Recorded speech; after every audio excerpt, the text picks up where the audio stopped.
Hey everyone, in this video I'll be checking out and reviewing acoustic panels made by Tonnen Sound, specifically the Sublime model. They are a pre-made panel you can buy on Amazon. Like most people, when building my home theater, I couldn't decide between making my own acoustic panels or buying some pre-made, so I got a few of these to test and try. The panel comes packaged really well. It's a black fabric wrapped over fiberglass. I should quickly mention that these panels, although we'll be testing them for sound absorption, they're meant to remove echo, mostly used in home theaters and studios, and they aren't meant for soundproofing a room. Each panel comes with mounting hardware and a mounting template.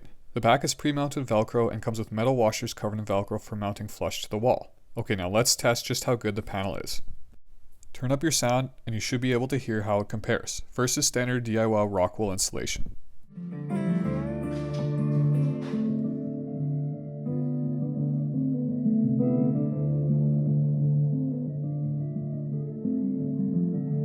Deep brown eyes, no golden skin to hypnotize. Next is another type of Amazon acoustic panel that uses 3-inch foam.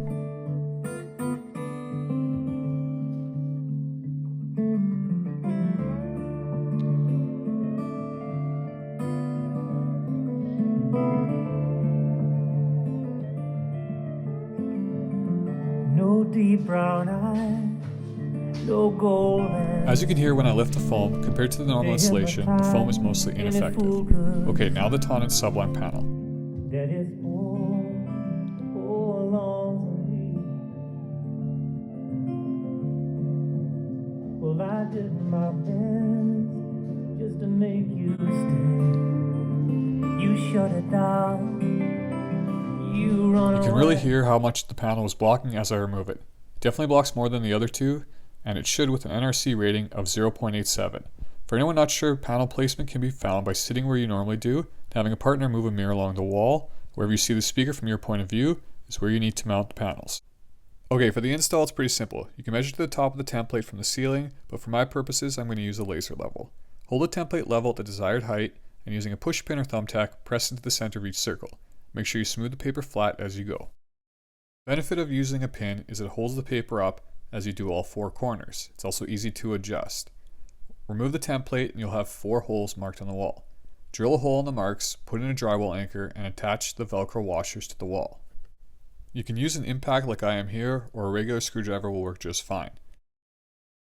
This is what they'll look like as they're going on the wall. Make sure the screw is in the center of the washer.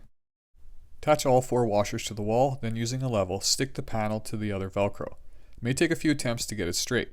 I tested these panels against vibrations from my subwoofer as well as me pushing and pulling on it, and I had no issues with strength. Once it's level, push the 4 corners to make sure it's seated against the wall, and it's done. You can now enjoy your shows and movies echo-free. Alright, so my final opinion on these panels after using them for a while is they're worth taking the risk on for sure.